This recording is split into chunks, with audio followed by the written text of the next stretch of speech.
유명한 그룹의 노래를 가사를 제가 한번 읽어봐 드릴게요. 한번 스크린도 보시고 들어봐 주시면 좋겠습니다. 모든 것이 잘못된 것 같을 때, 점점 밤이 추워질 때, 네가 뒤처져 가고 있는 것만 같이 느껴질 때, 그 순간을 꿈꿔봐. 내 자신을 스스로 바라볼 때, 그리고 외쳐. 난 춤추길 원해. 아무 말 하지 말고 그냥 오늘 밤 즐겨. 왜냐면 우리가 춤추는 건 허락받을 필요가 없으니까. 처음 듣는 노래죠? BTS의 Permission to Dance의 댄스를 한글로 번역한 겁니다. 제가 좀 줄여서 이렇게 읽어드렸습니다. 이 노래는 코로나 때문에 답답하고 힘들어하는 사람들을 위로하기 위해 우리가 해야 될 일을 그룹이 해서 답답한 그곳에서 잠깐 마스크를 벗고 그냥 이 안에서 울리는 대로 춤을 추고 그렇게 한번 쉼을 얻어보라 라고 말하는 것이죠. 아무리 코로나 시대가 어렵고 힘들더라도 이 약간의 쉼의 시간은 있을 수 있습니다. 피할 수 있는 시간, 그리고 생각해 볼 수 있는 시간, 삶의 여유를 가지고 어떻게 해야 될지를 고민해 볼 수 있는 시간은 우리는 가질 수 있어요. 그런 것을 주기 위해 노래를 만들어 우리에게 들려준 것입니다. 우리에게는 아무리 어려워도 이 시기에도 잠깐의 쉼을 누릴 수 있는, 춤을 춰볼 수 있는 그러한 여유가 있습니다. 그런데요, 오늘 우리가 읽었던 말씀의 주인공들, 말씀을 들어야 될 이스라엘 사람들은 잠깐의 춤을 출 수 있는 삶의 여유가 전혀 없던 그러한 처참한 인생을 살고 있던 사람들이었습니다. 이들이 가지고 있던 배경은 어떤 것입니까? 이스라엘의 남과 북으로 갈라진 이후에 북이스라엘이 722년 아수르에 멸망합니다. 그것을 남유다가 그대로 지켜보고 있는 거예요. 얼마나 걱정이 되고 염려가 됐겠어요. 겨우겨우 북이스라엘을 멸망한 후 한 130여 년간 그 명맥을 유지하다 BC 586년 바벨론에 완전히 멸망해버립니다. 그리고 인류 역사에서 더 이상 존재하지 않는 나라처럼 싹 사라져버립니다. 그 당시 제국들은 자신이 지배했던 나라의 사람들을 어떻게 합니까? 뿔뿔이 흩어버려요. 쓸만한 사람들을 다 데리고 가서 어디에 사는지도 모르는 곳에 가서 떨어뜨려 놓는 것입니다. 그리고 능력이 없고 데리고 가봐야 아무 소용이 없는 사람들만 그 땅에 남겨놓는 것이죠. 그렇게 뿔뿔이 흩어졌던 사람들이 바로 오늘 말씀을 들어야 될 이스라엘 백성들의 삶이었습니다. 그 삶 자체만 해도 너무나 비참하고 힘든 삶이었는데요, 이들이 겪었던 또 다른 문제는 이들에게 하나님께서 회복에 대한 예언의 말씀을 하셨다는 게 문제였습니다. 예레미야서 33장 10절에서 11절 말씀 같이 우리 노란 부분만 같이 한번 읽어보도록 하겠습니다. 유다 성읍들과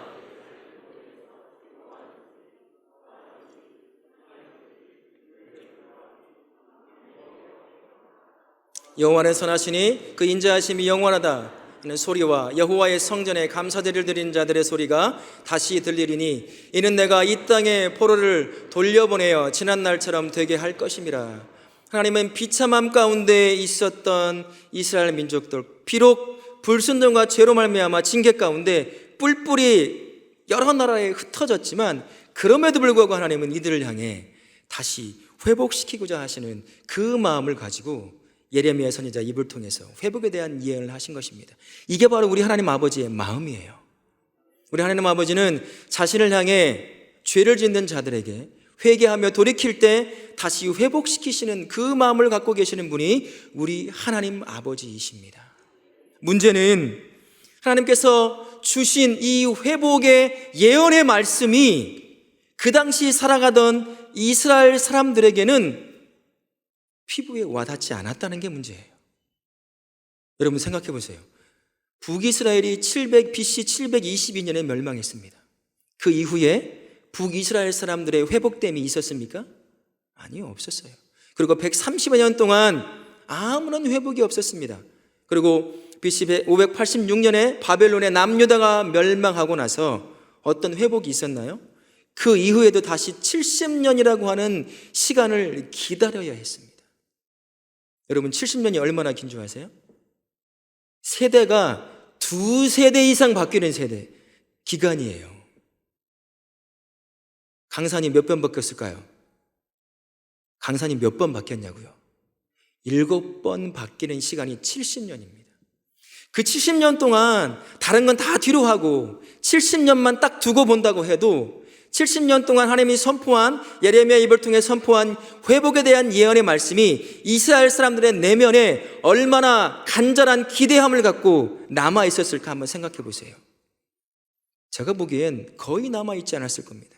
극소수의 사람들만, 느헤미야 같은 극소수의 사람들만 그 예언에 대한, 회복에 대한 예언의 말씀을 마음에 품고 살았을 거예요. 대부분의 사람은 한 세대가 지나면서 다 이 마음에서 사라지고 옛날 이야기, 없던 이야기로 끝나버리고 말았을 것입니다. 이게 이스라엘 백성이 회복에 대한 예언의 말씀을 받은 문제였던 겁니다. 70년이 얼마나 기냐면 우리가 겪어봐서 알잖아요. 36년, 일제치하에 있었던 36년, 그때 얼마나 큰 영향을 미쳤는지 지금도 우리는 영향을 받고 있어요. 언어적인 거 한번 볼까요? 제가 한번 읽어봐 드릴 테니까 우리 다음 세대 아이들 알아들을 말 단어가 있는지 한번 보시고, 어르신들은 다 알아들을 거예요. 제가 한번 읽어볼게요. 벤또, 다 알죠 뭔지? 저도 벤또 세대예요. 아싸리, 아싸리 일본 말인지 모르셨죠? 아셨어요? 네. 땡땡이, 땡땡이도 일본 말입니다. 또 무대뽀, 그리고 또 하나는 다대기, 이거는 좀 많이 아실 것 같아요. 근데 저는 마지막에 제가 들려주고 싶은 이 단어는 이것조차도 일본 말인지 전혀 몰랐어요. 제가 한번 노래를 불러볼 테니 이 중에 일본 말이 뭔지 한번 찾아보세요. 쎄쎄쎄 아침바람 찬바람에 울고 가는 저기저기. 이 중에 어떤 게 일본 말일까요? 쎄쎄쎄가 일본 말이래요. 세상에. 저 이제 알았어요. 쎄쎄쎄가 우리말로는 짝짝짝 야야야 이런 뜻을 갖고 있답니다. 우리가 독립한 지 거의 80년이에요. 그럼에도 불구하고 36년 동안의 일제치하에서 우리에게 미쳤던 영향이 지금 우리 세대에도 그대로 언어적인 측면으로 남아있다는 겁니다. 36년이 그렇다고 한다면 70년이라는 세월은 얼마나 길겠어요. 그들 마음에 매일같이 회복에 대한 예언의 말씀이 그들의 삶에서 이루어지는 걸 조금씩이라도 본다면 그렇게 쉽게 마음에서 사라지진 않았을 거예요. 그러나 하나님은 하나님의 때에, 계획에 이루시는 분이십니다. 그때까지 참고 기다려야 했어요. 그러니 한 세대가 지나고 두 세대가 지나고 50년이 지나고, 그러니 그들의 마음 가운데 회복에 대한 예언의 말씀이 기대하는 만큼 남아 있었겠냐는 거죠. 결코 남아있지 못했을 거예요. 그저 누구에게 들리는 옛날 이야기 정도, 그리고 어떤 사람에게는 전혀 들어보지 못한 이야기처럼 들렸을 거예요. 우리는 일제 36년 동안 우리나라 땅에서 우리나라 사람과 함께 압제를 당하고 그렇게 당했지만 지금 이 포로에 잡혀있는 사람들은 자기 나라 땅이 아니에요. 그리고 함께 모여있는 것이 아니라 소수만이 여기저기 어딘지도 모르는 나라의 땅에 흩어져 있는 거예요. 그런 그들에게 회복에 대한 예언의 말씀이 그대로 남아있어 갈급함이 있을까요?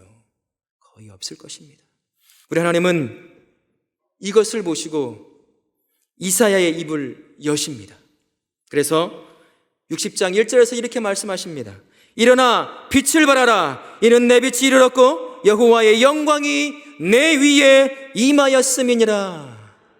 때가 되자, 하나님의 계획의 시간이 되자 절망 가운데 있던 이스라엘 민족들 그 위에 하나님의 영이, 하나님의 빛이 임하여 그들을 다시 세우신 것입니다.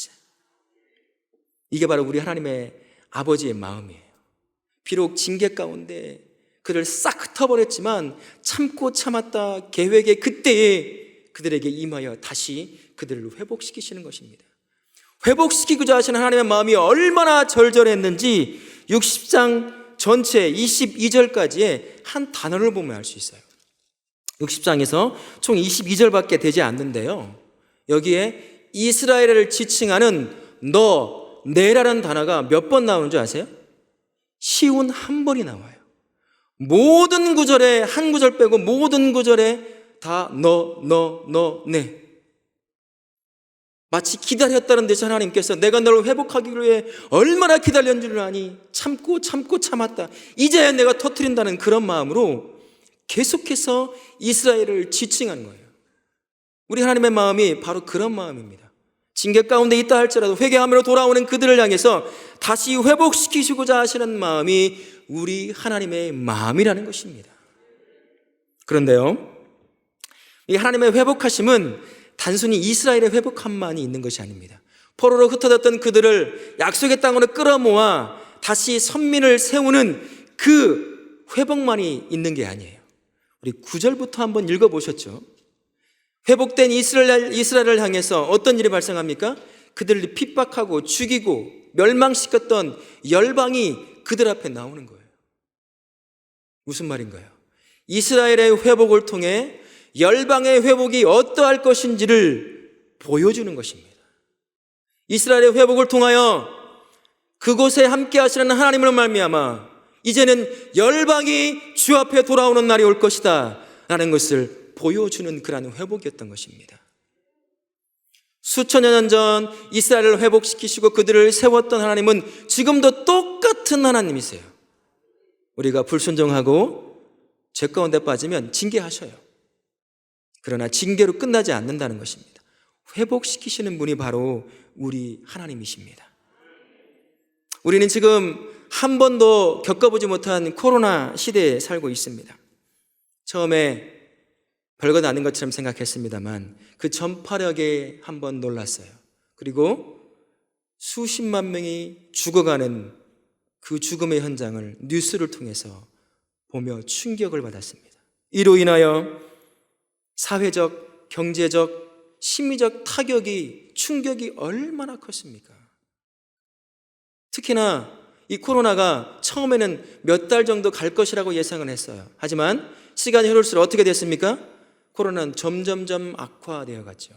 심지어 너무 많이 죽으니까 묻을 곳이 없어서 불도저로 파서 묻었어요. 그 일이 어디서 일어난 줄 아세요? 미국이라는 땅에서 일어났어요. 인도는 화장할 나무가 없어서 그냥 강물에 버려버리는 일도 발생했죠. 얼마나 큰 충격 가운데 놓인지 모릅니다. 그게 2년이라는 시간이 흘렀어요. 2년이라는 시간 결코 짧은 시간이 아닙니다. 이 2년이라는 시간 동안에 우리 내면과 외면에 적지 않은 변화가 일어나기 시작했어요. 특히 우리 안에, 우리 내면에 큰 변화가 일어나기 시작했는데 그게 무엇이냐면 적어도 저에게 있어서는 두려움이 깊이 내 내면에 자리를 잡았습니다. 이것 때문에 내가 죽으면 어떻게 하지? 내가 걸려서 내 아이들이 나로 인해 코로나에 걸려 죽으면 어떻게 할까? 그 두려움이 나를 엄습했어요. 내 이면에. 아마 여러분들 모두가 그럴 것입니다. 여기 바로 이 자리에 코로나 걸린 환자가 앉아 있다면 그 옆에 앉을 사람 손 한번 들어보세요. 한 명도 없어요. 우리 안에 두려움이 자기도 모르지만 그 두려움이 깊이 내려앉아 있다는 것입니다. 이 두려움은 이스라엘 민족이 그 예언의 말씀을 잊어버리는 그런 변화를 가져온 것처럼 이 두려움이 우리로 하여금 치료하시는 하나님에 대한 기대감, 회복시키시는 하나님에 대한 기대감, 역전시키시는 그 하나님에 대한 기대감을 희석시키고 말았어요. 두려움에 가득 사로잡혀 있다 보니 하나님을 바라보는 것이 아니라 그분의 전능하신 능력을 통해 이 문제 가운데 역사하심을 바라보는 것이 아니라 그냥 빨리 지나갔으면 좋은 백신이 빨리 만들어져야 될 텐데 왜 이렇게 치료제는 안 만들어질까? 가만히 있고 어디 안 나가면 괜찮겠지. 두려움이 하나님을 향한 눈을 가려버리니까 내 안에서 내 방식, 사람의 방식을 쫓아 이 위기를, 이 두려움을 이겨나가려고 했던 것입니다. 그러니까 내 삶에서 이 어려움 가운데 이 위기의 시대에 역사하실 수 있을 충분한 능력을 가지신 하나님, 그 하나님에 대한 기대감이 싹 없는 거예요. 기대감 가지고 기도하신 분 계세요? 한 분 계셔요. 저 또한 그 기대감을 가지고 기도하지 않았습니다. 빨리 끝났으면 그 마음을 갖고 산 게 우리입니다. 이런 우리에게 하나님은 이스라엘 백성을 회복시키셨던 그것을 다시 한번 보라고 말씀하시는 것입니다. 너의 능력으로는 그 두려움을 이길 수 없지만 이스라엘 위에 하나님의 영광의 빛이 임하자 그들이 생명이 되어 한 나라를 다시 회복시켰던 것처럼 내가 너희의 영광의 빛으로 너에게 임하면 너도 다시 회복될 것이다 라고 말씀하시는 것입니다. 우리 하나님은 결코 우리를 떠난 적이 한 번도 없어요. 그러죠? 나는 내 삶에 우리 하나님은 떠났습니다 라고 하신 분 계신가요? 우리 하나님은 절대 우리를 떠나시지 않아요. 내가 등 돌리는 한이 있어도 우리 하나님은 단 한 번도 그렇게 나를 버려두고 유기해 보신 적이 한 번도 없으신 분입니다. 그래서 여호수아서 1장 5절과 7절 9절에 제가 요약해서 적어놨습니다. 이 말씀 한번 같이 한번 읽어보면 좋겠습니다. 같이 한번 읽겠습니다. 내가 너를 떠나지 아니하며 버리지 아니하리니 강하고 담대하라. 오직 강하고 극히 담대하여 내가 내게 명령한 것이 아니냐. 강하고 담대하라. 두려워하지 말며 놀라지 말라. 내가 어디로 가든지 내 하나님 여호와가 너와 함께 하느니라 하시니라. 우리 하나님은 한 번도 나를 떠나시지 않으실 뿐만 아니라 나의 능력이 되시는 분이십니다. 그래서 내가 너의 능력이 될 테니 강하고 담대하라. 두려움 때문에 주저앉은 그 자리에서 다시 일어나라고 말씀하시는 것입니다. 일어나라 라고 말씀하시잖아요. 명령하시잖아요. 일어나 계십니까? 아멘.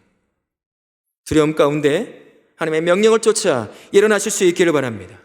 그런데요, 이스라엘의 회복됨이 이스라엘만의 회복이 아니라 열방의 회복을 비추어 주었던 것처럼 우리의 회복 또한 우리만의 회복이 아니라 우리를 통해 세상의 회복도 품고 있다는 것입니다. 세상은 끊임없이 무언가를 기대하며 살아가요. 그죠? 오늘보다 내일은 더 좋을 것 같아. 오늘보다 내일은 조금 힘들지만 오늘은 내일은 더 좋아지겠지 라고 하는 막연한 기대 가운데 살아가는 것입니다. 그게 사람의 모습이에요. 하나님이 없는 인생, 예수 그리스도가 존재하지 않는 인생은 그렇게 살 수밖에 없습니다. 제가 26, 7년 전에 교회 후배와 대학교에서 하는 연극을 한번 보러 간 적이 있어요. 제 평생에 그때가 처음이자 마지막 연극이었습니다. 이유는 뭔지 아세요? 우리 전라도 말로 해서 징하게 재미없어요. 그 자리에 앉아있는데 내가 왜 여기 앉아있으며 나는 누구며 언제 끝나는지 그것만 생각하고 있는 그 연극이었어요. 사진 한번 보실까요? 그 연극의 제목이 고도를 기다림이었습니다. 하필 처음 보러 간 이 연극이 엄청난 철학적 의미가 담겨있는 고도. 그때 당시는 얘는 나를 왜 초청해 나를 이 고통 가운데 놓이게 하나. 저 제목대로 저 고도를 기다리는 사람들 말고 나는 끝나기를 기다리는 사람이었어요. 근데 다시 한번 되돌아보니까 이게 굉장한 인생의 의미를 담고 있더라고요.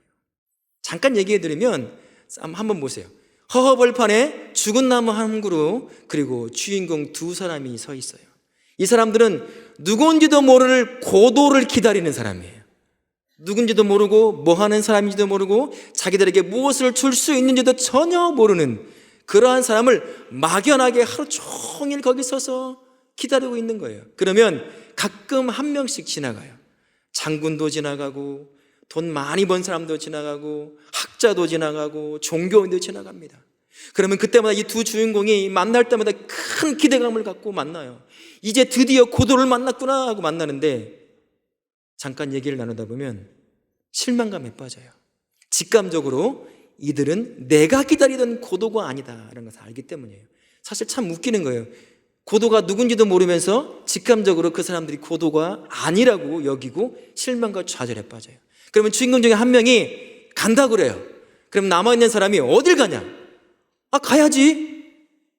그러면 남아있는 사람이 고도를 기다려야지. 그러면 맞아, 고도를 기다려야지.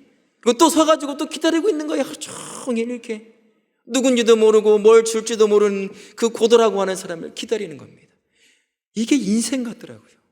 사람들은 오늘 살며 내일 더 좋을 거라고 기대하며 살아가잖아요. 그죠? 그런 사람 없어요? 내일은 더 비극적이라고 그 기대를 하며 살아가세요? 그런 분 없어요. 다 내일은 오늘보다 그래도 내일은 낫겠지, 이렇게 하며 살아갑니다.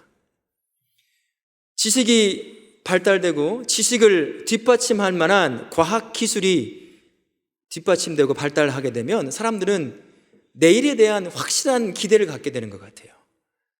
막 화려한 것들을 만들어내잖아요. 그럼 와, 내일은 더 좋은 차를 가질 수 있겠네, 더 좋은 삶을 살 수 있겠네, 야, 내일은 새로 나온 아이폰 13을 살 수 있겠네, 이런 기대감을 갖고 살아가요. 근데 인류 역사 100여 년 전부터 지금까지 보면 대략 한 3번 정도 이것이 얼마나 허망한 것인지를 알려주는 사건이 있었습니다. 제1차 세계대전, 그리고 제2차 세계대전. 제가 보기엔 3번째는 지금 코로나 시대가 아닌가 싶습니다. 세계 최고의 의학자들, 기술과 지식을 다 갖춘 사람들, 양을 복제할 수 있는 능력을 가진 그 사람들이 눈에 보이지도 않는 바이러스 하나를 못 잡아요. 온 나라, 온 전 세계가 셧다운돼 버렸어요. 덜덜덜덜 떨게 되는 것이죠. 근데 참 희한한 게 뭔지 아세요? 그렇게 실망하면 이런 거에 기대를 안 걸어야 하는 게 보통 상식적으로 맞잖아요. 근데 지금 코로나가 조금씩 좋아지고 있죠? 이때 슬그머니 고개를 드는 게 뭔가요? 아우, 내일은 좀 좋겠구만, 내일은 더 좋아질 것 같아, 이런 기대를 또 한다는 거예요. 왜 그럴까요? 제가 궁금해 한번 생각해 봤어요. 왜 그럴까? 오늘 이렇게 과학과 지식이 우리를 살리지 못하고 보호해 주지 못하는 것을 뼈 아프게 경험했음에도 불구하고 또다시 까마귀처럼 다 잊어버리고 내일에 대한 기대감을 갖고 살아가는 이유가 도대체 뭘까? 사람은 무엇을 기대해야 할지 모르는 거예요. 무엇을 기다려야 할지, 그 기다리는 것이 나에게 무엇을 줄 수 있는지에 대한 아는 게 없다는 것입니다. 이런 사람들을 향해 니들이 진짜 고대하는 것이 무엇인지 로마서 8장 19절에서 이렇게 말씀하고 있습니다. 짧으니까 같이 한번 읽어볼까요? 시작. 피조물이 고대하는 바는 하나님의 아들들이 나타나는 것이다. 피조물이 고대하고 있는 근본적인 기대함, 고대함은 예수 그리스도를 품은 주의 자녀들을 기대하고 있는 거예요. 기다리고 있는 것입니다. 그게 누군지 모르니, 그걸 볼 수 없으니 잠깐의 행복을 주고 즐거움을 주고 만족을 주는 그것을 또 기대하고 또 실망하고 또 기대하고 또 실망하고 반복해서 그렇게 살아가는 것입니다. 세상 사람들, 특히나 지금처럼 삶의 위협을 느낀 사람들, 어디에서 생명을 찾고 누릴 수 있습니까? 어디에서 진리를 찾아 그 진리를 쫓아갈 수 있습니까? 진리는, 그리고 영원한 생명은 오직 예수 그리스도 안에 있을 뿐입니다. 오직 예수 그리스도 안에서만 영원한 생명을 누릴 수 있습니다. 아멘. 오직 예수 그리스도 안에서만 진정한 진리를 발견하며 쫓아갈 수 있는 것입니다. 아멘. 오직 예수 그리스도 안에서만 진정한 만족과 행복을 누릴 수 있는 것입니다. 진리의 빛으로, 생명의 빛으로 예수 그리스도가 내 안에 계셔요. 나를 회복시키신 이유, 우리를 다시 두려움을 이기고 생명의 능력으로 두려움을 이기고 다시 회복시키신 이유는 무엇이냐면 나만 잘 살고 잘 먹고 그렇게 살게 하기 위함이 아닙니다. 나를 통해 내 안에 진리의 빛으로, 생명의 빛으로 빛나고 계시는 예수 그리스도를 비춰주어 그 길을 쫓아오게 하기 위함인 것입니다. 세상은 못 찾아요. 칠흑 같은 암흑에 놓여 있습니다. 우리 말씀에 보면 60장 2절 보십시오. 보라, 어둠이 땅을 덮을 것이며 캄캄함이 만민을 가리려니와. 그들은 볼 수 없어요. 우리 안에 살아계신 진리의 영으로, 생명의 영으로 살아계신 예수 그리스도를 비추어 주었을 때만이 그들이 진정한 생명, 진정한 만족을 찾아 나올 수 있다는 것입니다. 이런 우리가 코로나라고 하는 그게 만들어 놓은 두려움에 휩싸여 짓눌려 살아가야 하겠습니까? 이 말을 오해해서는 안 돼요. 마음대로 마스크 벗고 네 마음대로 살라는 얘기가 아니에요. 이에 짓눌리지 말라는 것입니다. 이게 나를 인생을 지배해가지 못하게 하라는 것이에요. 겁먹을 수 있습니다. 그러나 내 안에 살아계신, 언제나 함께 하셨던, 진리의 영으로 함께 하시고 생명의 영으로 함께 하셨던 그 예수 그리스도의 생명의 능력으로 우리는 그 두려움을 이길 수 있습니다. 아멘. 그분이 능력자이시기 때문입니다. 그러니 이제 이사야의 입을 통해서 명령한 일어나 빛을 발하라 라는 이 명령을 내 안에 계신 예수 그리스도 진리의 빛으로, 생명의 빛으로 나와 언제나 함께 하신 그 하나님을 비춰주실 수 있기를 바랍니다. 이제 삶의 현장으로 들어가실 거예요. 가정으로 돌아가고 또 직장으로 돌아가고 사업장으로, 여러 사회적 관계 가운데로 돌아가시게 될 텐데, 그곳에서 내 안에 계신 진리의 빛으로, 생명의 빛으로 나와 함께 하시는 그 예수 그리스도를 비추어 주실 수 있기를 바랍니다. 코로나에 두려워 떨고 있는 예수님이 없는 인생들과 똑같이 두려워 떨지 마십시오. 저는 어제 큰 충격을 받았어요. 다니엘 기도회에 한 선교사님이 나와서 고백하시더라고요. 죽음에 대해서 어떻게 그리스도인들이 준비해야 하는 건지, 죽음을 어떻게 맞이해야 되는 건지 그리스도인들이 저에게 알려주셨어요. 엄청 큰 충격을 먹었습니다. 우리는 죽음을 두려워해요. 그러면서 동시에 천국을 소망해요. 앞뒤 맞지 않는 거 아닌가요? 그분이 1년 사이에 남편, 자기가 세웠던 제자들 다 코로나로, 질병으로 죽었어요. 그때 깨닫게 하셨던 것이 이 죽음조차도 하나님께서 계획하신 것이기에 우리는 그것을 기뻐 받을 수 있어야 한다는 것입니다. 그러니 코로나 때문에 우리 두려워할 필요 없습니다. 코로나가 만들어낸 두려움에 깊이 빠져 세상 사람처럼 예수님이 없는 인생, 하나님이 없는 인생과 똑같이 살면 어떻게 우리를 통해서 예수님을 볼 수 있겠습니까? 너나 잘해, 그런 말을 듣겠죠. 너나 제대로 믿어. 이제 다시 일어나야 돼요. 내 힘으로는 안 됩니다만 우리 하나님이 내 안에 계시잖아요. 생명의 능력으로 계시죠? 아멘. 진리의 빛으로 나와 함께 하십니다. 그분을 의지하여 명령대로 일어나 빛을 발하실 수 있기를 예수님의 이름으로 축원합니다. 아멘.